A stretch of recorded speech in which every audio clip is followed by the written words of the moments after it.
Deltan e a sedução do poder. Acho que essa é a primeira questão. Deltan Dallagnol ficou muito... O Brasil não conhecia Deltan Dallagnol até 2014. Ninguém sabia quem ele era. A partir do segundo semestre de 2014 e para 2015, Deltan Dallagnol virou uma estrela nacional e internacional. Escreveu livros, percorreu todas as televisões, rádios, jornais, revistas. Falavam até, o ano passado, no começo do ano, que ele seria candidato ao Senado pelo Paraná, tal. Tendo em vista a sua popularidade naquele estado e uma pessoa de conhecimento nacional, de repercussão nacional, uma pessoa extremamente conhecida, tal.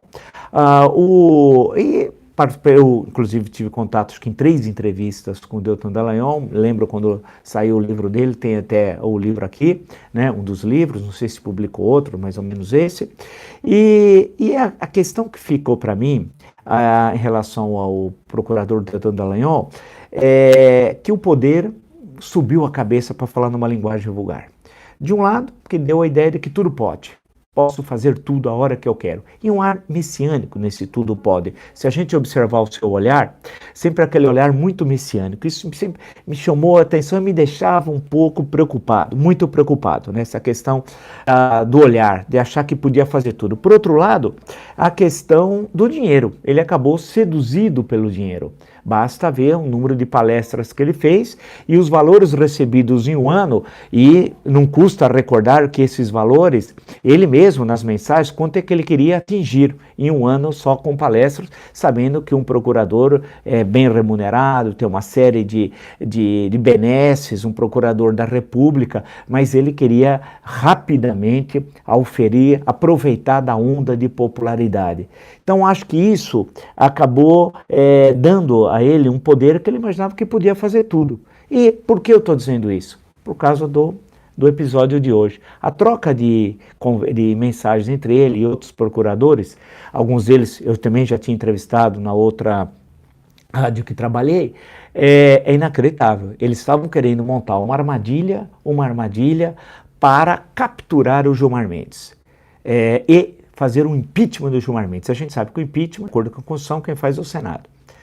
Aí eu gostaria de pontuar a seguinte questão. Eu nunca tive nenhuma simpatia pelo ministro Gilmar Mendes, né? Nunca tive simpatia, acho que ele toma umas atitudes que não me agrada, não gosto de algumas entrevistas, de algumas falas, eu acho que são absolutamente impróprias para o ministro do Supremo, não gosto dessas suas constantes viagens a Portugal, etc., não me agrada, mas isso é uma questão. Alguns dos seus votos não me agradaram também, em alguns momentos, né?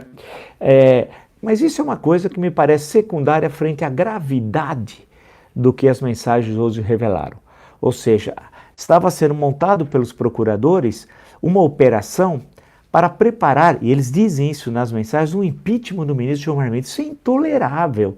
Isso é ação de uma organização criminosa. Não é ação de procuradores. Não é ação de procuradores. Eles estavam querendo estabelecer um triângulo entre Gilmar Mendes, Aloysio Nunes Ferreira e Paulo Preto. Aloysio Nunes Ferreira foi ministro da Justiça, né? Foi ministro de um governo Fernando Henrique, das Relações Exteriores, o governo Michel Temer, foi senador, bastante conhecido, né? Não vamos retomar, ele foi eleito em 2010, senador, mas vamos daí para frente, podia fazer a carreira anterior, mas não é o caso. A questão que se coloca é que, segundo eles, Paulo Preto seria um homem de Aloysio Nunes Ferreira. Não conseguiram comprovar até agora nada. Nada. Não tem nenhuma prova documental. Nenhuma prova documental dessa vinculação. Mas tem um cartão de crédito. Cadê o cartão? Onde ele foi operado? Qual é a prova? Aonde? Sacou dinheiro? Comprou alguma coisa? Aonde? Aonde concretamente tem? Não tem nada. Então, era que Aloysio vinculado a Gilmar, e se Paulo Preto era vinculado a Aloysio, portanto, seria vinculado a Gilmar também. Veja a lógica primária.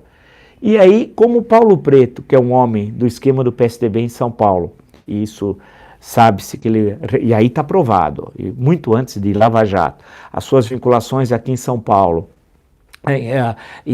o esquema criminoso, especialmente no metrô, o dinheiro que tem na Suíça, isso está tudo comprovado. Mas que haveria, portanto, uma possibilidade do Gilmar ter uma conta na Suíça.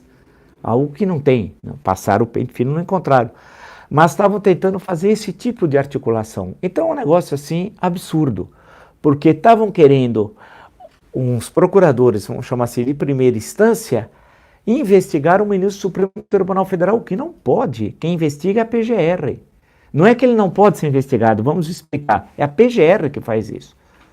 Não é o procurador do Paraná, de São Paulo, do Amazonas. É a PGR.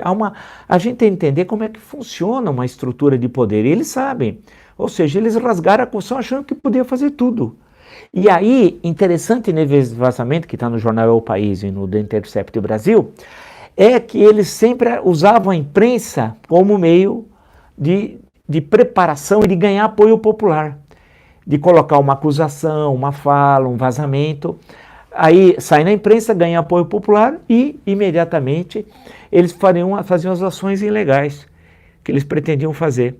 E aí é necessário tomar cuidado, porque aquela história que muitos falam, mas para fazer o bem, muitas vezes é necessário fazer o mal. Alto lá. Pode ser que essa história, um dia, você faça o mal para produzir o mal, não faz o mal para produzir o bem. Então precisa tomar cuidado, limitar o poder. Né? Limitar o poder. Não tem essa história que pode fazer tudo, a qualquer momento faz o que quer. Então é muito grave as revelações de hoje. Isso vai ter uma repercussão devastadora, tanto em Brasília. O Supremo Tribunal Federal vai ter que tomar uma postura sobre o conjunto dessas informações, dessas mensagens. Aí o governo diz assim, mas foi o hacker, esses de Araraquara, etc. Não importa. Importa o fato em si, o conteúdo desses vazamentos, que configura ações criminosas. Agora nós já estamos numa outra esfera, em ações criminosas. Aí a coisa é muito, muito, muito, muito grave. Nós estamos falando em ações criminosas. Quer dizer, chegou a um ponto que não passa mais, e aí é a segunda questão que eu queria discutir. Né? O segundo ponto. O primeiro é essa questão do Deltan e a sedução do poder. Né? Questão do Deltan e a sedução do poder. Isso é achar que pode fazer tudo, né? Tem tudo para fazer, e a sedução pelo dinheiro, pelo poder, e esse ar messiânico que me irrita.